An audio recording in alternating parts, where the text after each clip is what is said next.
here. My name is Christian Piatt, and I'm here to tell you a little bit about this new book, which I'm guessing the type is backwards.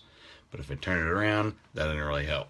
So anyway, I have just put out this book called Leaving A-Holiness Behind.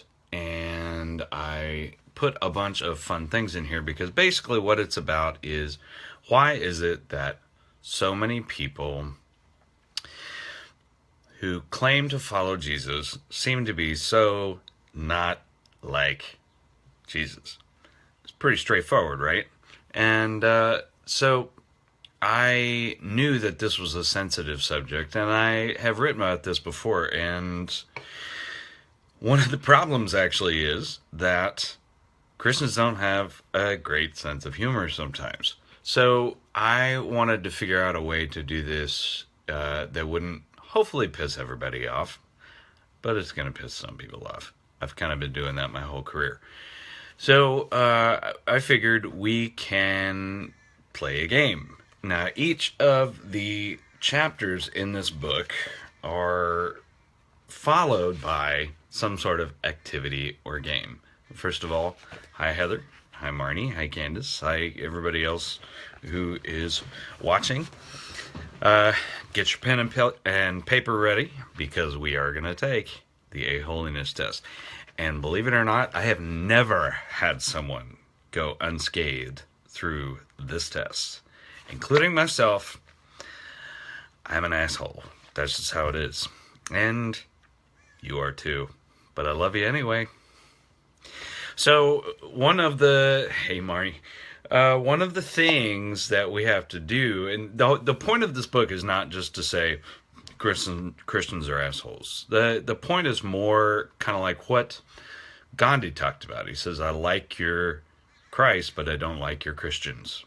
Your Christians are so unlike your Christ. And if you take surveys of what people think outside of the sphere of the Christian culture, what they think of God, what they think of Jesus, and what they think of Christians. The good news is that most people have a really positive image when they think of God, whatever they think of, or Jesus. But then the reality is when we do the surveys with them about what they think about Christians, it's completely different. And in fact, even when you ask Christians themselves, the most common words that are associated with Christians is judgmental and hypocrites, which means we don't do what we say we're going to do, and we're too busy judging others to even be honest with ourselves about the fact that we fall short of following the path of Jesus. Now, the reality is to do that, you don't have to necessarily pray a lot, go to church. None of this book has to do with that exactly. But I do think that whoever you look to for your example of making you a better person, of building a better community for yourself, of finding hope, of finding a spiritual practice of any kind, or some sort of contemplative practice, even if you don't believe in God, I think is a good idea. And also sometimes we need to be able to find someone outside of ourselves to kind of reflect back what an ideal for humanity might look like. And for me, I look at a lot of different things. I study Buddhism as well, but I also study the life of Jesus and the teachings of Jesus. And the reality is, I suck at it. And the reason is because I'm an asshole. So, I will welcome to everybody who has joined, and I am going to read just the quick intro on the back of this book to tell you a little bit about it if you're not familiar with it. And if you like this game and you enjoy stuff like this, we can do some other ones. I have some other games in here if you look. The one that we're going to do is the quick asshole survey. And then we've got cards against or cliches against humanity. Christian cliches against humanity, because we always have a pithy little cliche every time somebody asks us a difficult question. Build your own contemporary Christian song, because everybody wants to do that. Everybody wants to know how easy it is. Well, there it is. Name that Christian crossword puzzle. That's a pretty fun one. Let's see. Clobber Passages, the board game. Yes. See if you can get all the way to heaven without being clobbered by one of the hateful passages we use as weapons in the Bible. There's the Where the Hell word search in the chapter all about hell and purgatory. Yeah, I know, but I can't. Here, is that better? No, it's not. So, that's all you get. It's backwards, dude. I don't know. Anyway, I'm reading it to you so you can listen. Jesus Mad Libs. Maybe sometime we can do that. There's a whole glossary of Christianese in here and all kinds of fun stuff to decipher all the vernacular that we use that nobody understands. Like, what's the difference between a chancel and a narthex? Well, not that it really matters, but I tell you. And I make it sarcastic and funny. So anyway, what I say on the back of this book is when I was 12, I tried to convert my friend Tony from Judaism to Christianity because, well, if he wasn't like me, he was going to hell. Duh. He was cool about it, but he stayed Jewish. It took me years to understand why it didn't work and why it was a jerk move on my part. I didn't know anything about his faith, his culture, or what he believed, or that we believed a lot of the same things. He actually was a lot more like Jesus than most Christians, and probably more like Jesus than me. The same thing happened a lot with bunches of people, and eventually I realized if they couldn't see Jesus in how we walked and acted and talked, something had gone wrong. Then recently I heard a sermon that started with the words, "I'm a Christian because I'm an asshole." I thought, well, that makes sense. But I still don't know why being a Christian seemed to make so many of us even bigger assholes. Because I don't know about you, but some of the most self-righteous, self-absorbed, judgmental people I ever meet also put the identity of Christianity right up front. And it's not really Christianity's fault. It's how we use it. It's what we've done with it. So I decided to try and figure it out. And there were two things I came to realize right away. One, we Christians take ourselves way too seriously, and we aren't generally that honest with ourselves about our own issues. So to get things going, I will start. Hi, I'm Christian, and I'm an asshole, but I'm working on it. So that is the tone of the book, and if you like it, you can get it on Amazon. You can order it there. The ebook is not quite out yet because I'm an asshole and didn't get it done in time. But if you want one or a few of these copies of the book signed by me, I will send them to you. The list is $13. I keep it affordable. I'll send them to you for $10 plus shipping, and I'll sign them all for you. So you can email me at cpiatt@christianpiatt.com and tell me how many you want, where to send them, and we'll PayPal the money, and I'll get them sent to you. And if you do 10 or more in an order, and you've got like a study group or something, and you want me to do a live stream to your group at some point to talk to them about it, I'd be happy to do that too, as long as you buy 10 or more. So the way this works is I ask you the question, and you give yourself a point. Or if some of them are extra points for bonus kind of things, if you do them extra assholey. And if you don't do it anymore, but you have ever done it in the past, like I gave this to a guy who ran a podcast, and he's like, yeah, he used to be like an evangelical fundamentalist fire-breathing pastor, and he got a lot of half points. So give yourself half credit if you've done it before, but you're working on it. All right, keep track, and we will add them up at the end. So, 1, do you assume anyone who calls themselves a Christian thinks and believes like you? That's worth a point if you have or do believe that. 2, have you ever asked a pastor if they, quote, preach the Bible? I love that one. Because, yeah, I preach the comic book. Let's see. Plus, I don't even know what Bible they mean. They mean with or without the Apocrypha? Do we get to include the Didache? Do we get to include Gnostic Gospels? I mean, hey, let's be specific here. Okay. Also, if you miss any of these questions, just go back and watch the video, and you can catch up. 3. Now, yeah, see, you think I'm all bagging only on conservatives, don't you? Well, no.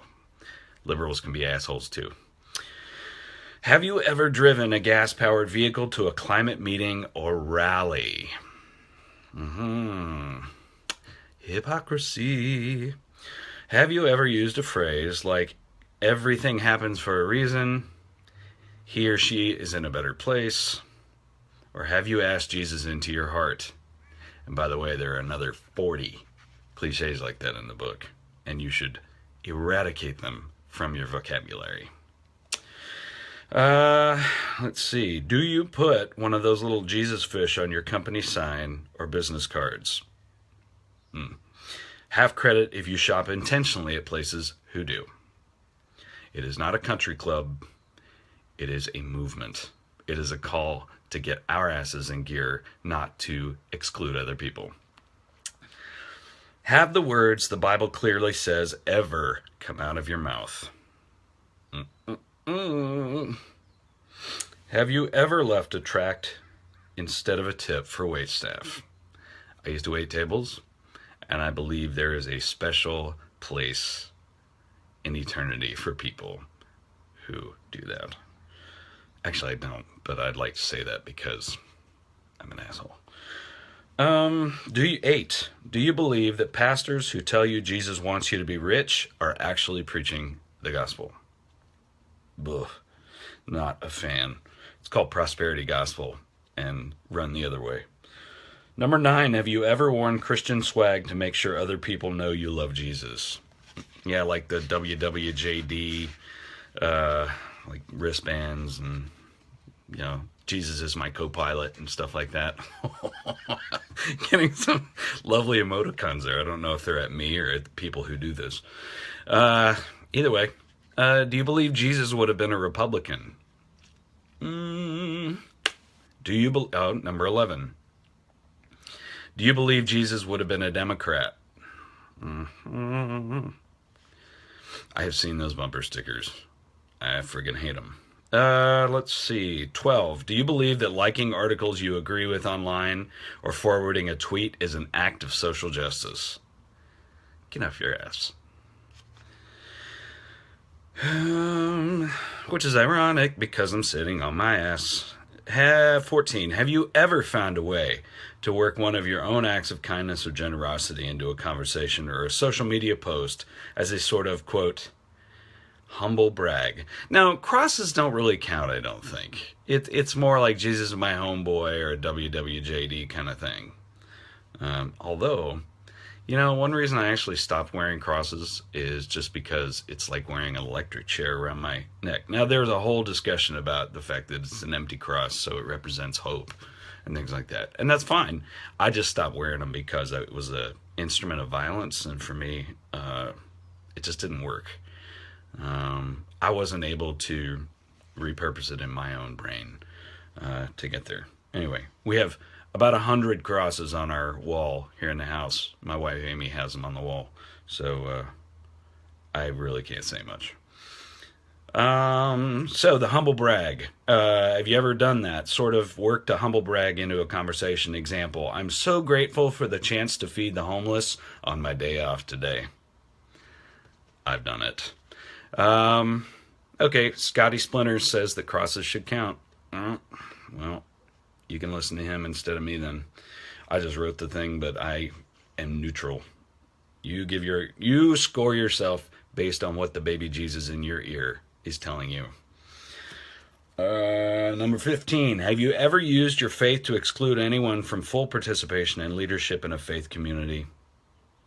Double credit if you've pulled text from the Bible to justify doing so. Points are adding up. Yeah. Well, and if you, like I said, if you got in partway through, you can go back and listen to the rest of it once it's posted. Let's see. Number 17. Do you feel like Christians have no reason to apologize for things done to others in the name of the Christian faith? Number 18, do you talk about your own faith more than you listen? Number 19, have you ever made fun of those Christians? Now, I have done that because I'm an asshole. That's right. Do you think that the point of evangelism is getting people to come to worship? Do you think that giving to charity or to your church is enough to let you off the hook for the brokenness and suffering in the world? Suffering is not unilaterally solved with a check. Have you ever told someone that, quote, God helps those who help themselves? And double credit if you said that was in the Bible, because it ain't. Yep, Eric Sullins gets a point. Would you have nothing to say if Jesus asked you, what have you done for the poor? Do you want to get more young people into your church so they'll give enough money to save your church? Do you think that your church is what matters most about your faith? It's called idolatry, kids. Do you think, 26, crazy Christians, that's right.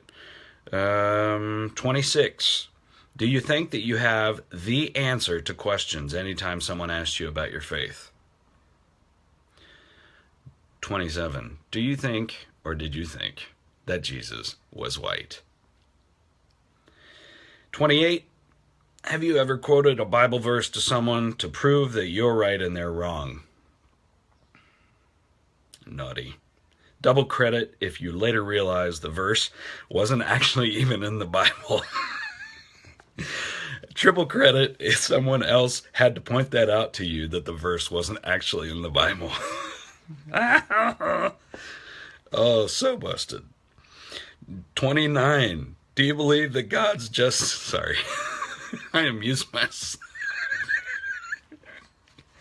I really had fun writing this book.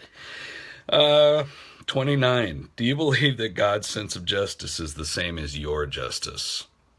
Oh geez, now what's her name? Oh, Anne Lamott says, you know you've created God in your own image when your God hates all the same people you do. I've done that.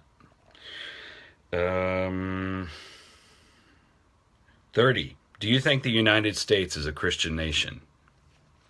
We are getting to the end of this. We've got 10 more to go.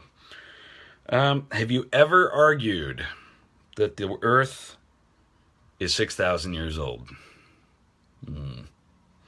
Have you ever judged other people or their actions as sinful while not laying out all of your own sins for the world to see?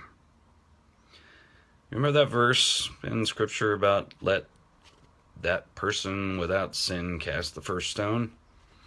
Yeah, I got so many half points, it's ridiculous. What came first, the chicken or the guy who thinks the chicken is an abomination? That's good. I like that. Do you think, 33, do you think that being pro-life is only about abortion? Sorry, there are lots of issues of life, and we'll leave it at that. 34. Do you think that answers are more important than questions? And if you do, read what Jesus said in the Bible and how many times he asked questions or told stories when asked something instead of giving straight answers. Number 35, have you ever tried to guilt others for not ascribing to your faith-based lifestyle choices? 36, do you believe that the main point of Christianity is avoiding going to hell? 37, do you believe that God can be both radically loving and still send people to an eternity of conscious torment for something they did during their lives?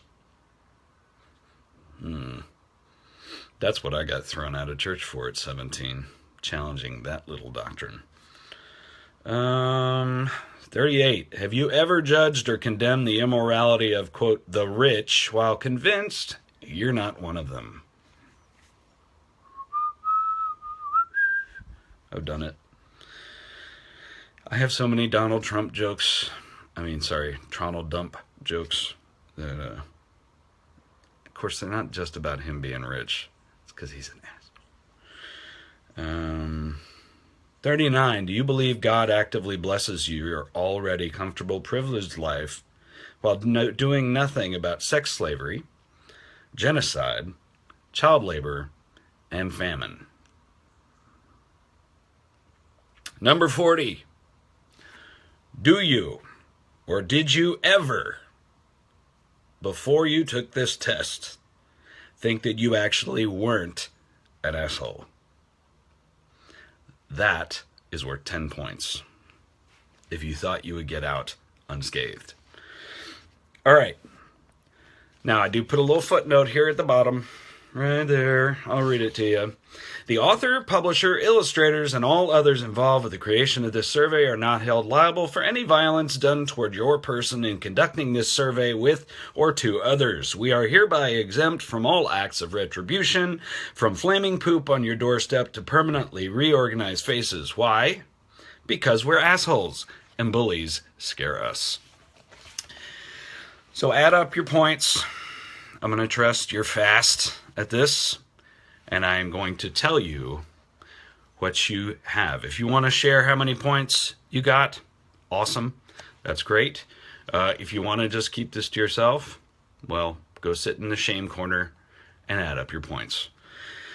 So, out of a possible 40 plus points, 0 to 10 points is a ground level asshole.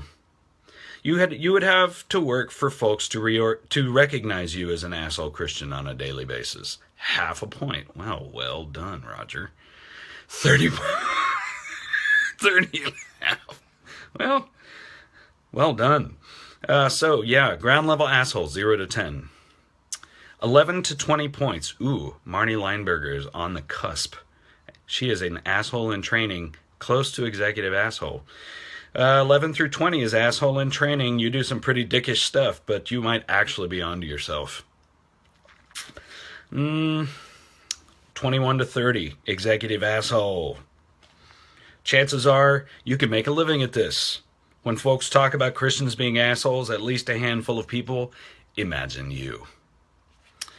You may be a bigger asshole than that. But this is just whether or not you're a Christian asshole. So don't let yourself off the hook, or that's 10 points. Just a ground level asshole. Okay, well, that's good. Let's see. 31 to 40 points. Asshole overload. It is time for an asshole intervention, like right now. Stop what you're doing, find some super honest people who don't think or believe like you to tell you how the world really sees you. And until you do, please stop announcing yourself publicly as a Christian. Better yet, don't say anything. Just go get help. 41 or more points. Asshole apocalypse. Wow. Just wow, dude. Sorry, Kyle. Sorry, my brother. Marnie loves her progressive. I know, don't we all love wherever we are and think everybody should be there? So, the reality of this is not to hate on everybody. The reality is for us to get honest with ourselves. As I was writing this book, I was like, God, I did a lot of dick stuff. And so the idea is to laugh about it, to get honest about it, and to work on it. It doesn't matter to me what you say you believe, who you say you are or aren't. What matters to me is that we work together on ourselves and on each other together on making the brokenness in the world a little bit less, man. There's so much shit in the world already.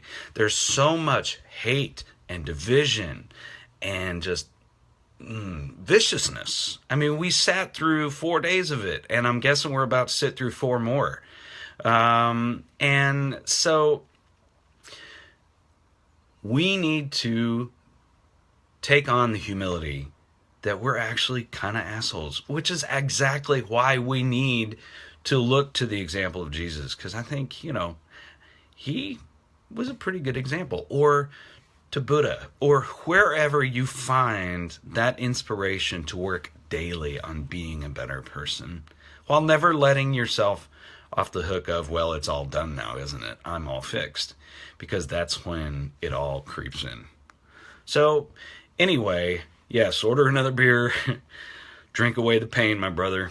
Just don't drink and drive. Pick up the book on Amazon. It's going to be available everywhere soon. I'm going to do a West Coast tour here soon with Trip Fuller, probably in the fall in San Diego, LA, Portland, and Seattle. We're going to do live shows. We're going to have beer. We're going to have books. We're going to laugh our asses off. And we're going to bring some Jesus up in that business. So, sorry I burped. Go grab a book. And I do ask you to share these books with people, because this is a super grassroots movement. This is not like my last book put out by Hachette. This one I did with my own people. And I need your help. So get it for a handful of folks. I think it's a great piece to laugh about. Do the Christian cliches against humanity with them over a pint or a milkshake or whatever. And write me at cpiatt@christianpiatt.com, or just leave me an instant message here on Facebook with how many books you want. I will give them to you for $10, and I'll sign them if you get them directly from me. And if you do 10 or more, I will do a live stream with your group when you read them. So I love you guys. I really appreciate every one of you. And I'm incredibly grateful for people sticking with me in this project, because I know it took a long time, but I hope it's worth it. And I really, really hope you like it. So peace and love, and read the book. See ya.